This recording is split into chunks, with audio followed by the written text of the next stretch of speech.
Friends, welcome to Madurai to Malaysia cooking channel. இன்னைக்கு நம்ம ஒரு டிஃப்ரெண்ட்டான ரெசிபி தான் செய்ய போகிறோம். அதுதான் மட்டன் சாப்ஸ். அதுவும் நம்ம ஒரு டிஃப்ரெண்ட்டான பிளேஸ்லேருந்து செய்ய போகிறோம். வாங்க வீடியோக்குள்ளே போகலாம்.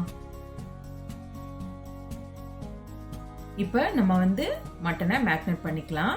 நான் இன்னைக்கு மொட்டை மாடில இருந்து தான் சமைக்க போகிறேன். ரொம்ப நல்ல வியூஸாக இருக்குது. ஃபர்ஸ்ட் நம்ம இஞ்சி பூண்டு பேஸ்ட்டை மட்டனோட கலந்துக்கலாம்.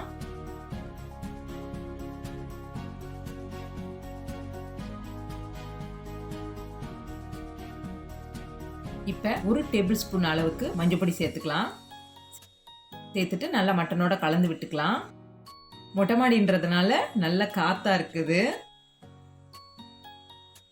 அடுத்து 1/2 டேபிள் ஸ்பூன் அளவுக்கு மிளகாப்பொடி சேர்த்துக்கலாம். சேர்த்து இதையும் நல்லா கலந்து விட்டுக்கலாம்.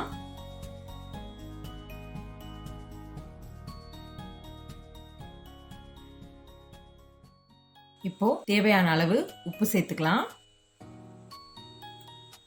இப்போ இதில் மஞ்சப்பொடி, தனி மிளகாப்பொடி, இஞ்சி பூண்டு பேஸ்ட்டு, தேவையான அளவு உப்பு சேர்த்து நல்லா கலந்து விட்டுக்கலாம்.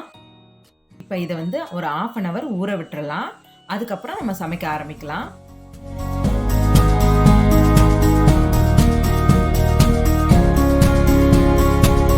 இந்த மட்டன் சாப்ஸ் என்னோட ஃபேவரட் ரெசிபி. இதை ரைஸ், சப்பாத்தி இந்த மாதிரி ஐட்டத்து கூட எல்லாம் வச்சு சாப்பிட்டுக்கலாம். ஆக்சுவலி இது எங்க தாத்தா தான் எங்களுக்கு அதிகமா செஞ்சு கொடுத்துருக்காரு. இது எங்களுக்கு ரொம்பவே பிடிக்கும். ஸோ ஆஃப்டர் லாங் பிரேக் எங்க தாத்தாக்கு அப்புறம் நான் நல்லா செய்ய பழகிட்டேன் இந்த ரெசிபியை. அதனாலதான் இந்த ரெசிபியை நான் உங்களுக்கு வீடியோவா போடுறேன். ஸோ நீங்களும் இதை கண்டிப்பா பார்த்து வீட்டில் ட்ரை பண்ணி பாருங்க. நான் இன்னைக்கு மட்டன் ரெசிபியை குக்கர்ல தான் வைக்க போறேன். ஏன்னா எலும்புன்றதுனால நல்லா வேகணும். அதனால இப்போ இது கூட நம்ம ஒரு 100 கிராம் அளவுக்கு நல்லெண்ணெய் சேர்த்துக்கலாம். எண்ணெய் நல்லா காஞ்சிருச்சு. இப்போ தாளிப்பு பொருள் சேர்த்துக்கலாம். ஒரு 2 பட்டை, ஒரு 1/2 டேபிள் ஸ்பூன் அளவுக்கு பெருஞ்சீரகம், 1 கிராம்பு, கருவேப்பிலை, இதெல்லாம் நல்லா பொரிய விட்டுறலாம். எல்லாம் நல்லா பொரிஞ்சிருச்சு. இப்போ இது கூட ஒரு கைப்பிடி அளவு சின்ன வெங்காயத்தை நான் தட்டி வச்சுருக்கேன் இந்த மாதிரி. இப்போ இதையும் இது கூட சேர்த்துக்கலாம். இதுக்கு பெரிய வெங்காயத்தை விட சின்ன வெங்காயம் தான் நல்லாயிருக்கும். வெங்காயத்தையும் சேர்த்து நல்லா வதக்கிக்கலாம். வெங்காயம் நல்லா வதங்கணும். பொன்னிறமாக வர்ற வரைக்கும் நல்லா வதக்கிக்கலாம். பாருங்க, இப்போ வெங்காயம் நல்லா வதங்கிருச்சு. இப்போ இது கூட ஒரு 2 தக்காளி பழம் அளவு சேர்த்துக்கலாம். தக்காளியை பொடியாக கட் பண்ணாதீங்க. இந்த அளவுக்கு நல்லா பெருசாகவே கட் பண்ணிக்கோங்க. தக்காளி நல்லா வதங்கட்டும்.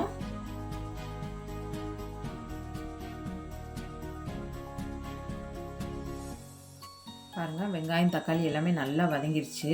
இந்த அளவுக்கு வரணும். இப்போ இது கூட நம்ம மேக்னேட் பண்ணி வச்சிருக்க மட்டனை சேர்த்துக்கலாம். இதுக்கு நீங்கள் கறியாக சேர்க்கறத விட எலும்பும் கறியும் சேர்த்திங்கன்னா ரொம்ப நல்லாயிருக்கும். மட்டனை சேர்த்து நல்லா வதக்கி விட்டுறலாம். ஒரு 10லேருந்து 20 நிமிஷம் வரைக்கும் கைவிடாமல் கொஞ்சம் வதக்குங்க.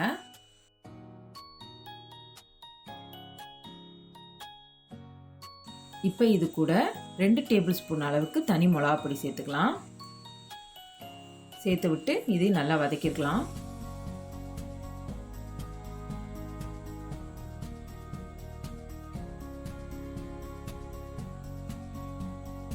அடுத்து தேங்காய், கசகசா, சோம்பு, முந்திரி பருப்பு எல்லாம் சேர்த்து அரைச்ச பேஸ்ட்டை இப்போ இது கூட சேர்த்துக்கலாம். சேர்த்து இதையும் நல்லா வதக்கி விட்டுறலாம்.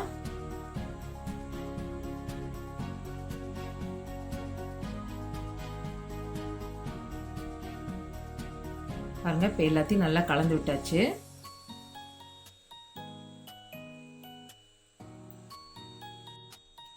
இப்போ நம்ம தேவையான அளவு தண்ணி சேர்த்துக்கலாம்.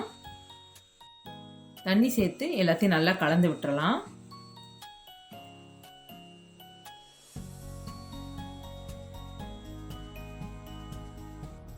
இப்போ குக்கரை மூடி விட்டு ஒரு 20 மினிட்ஸ் நல்லா கறி வேகிற அளவுக்கு வேக விட்டுறலாம்.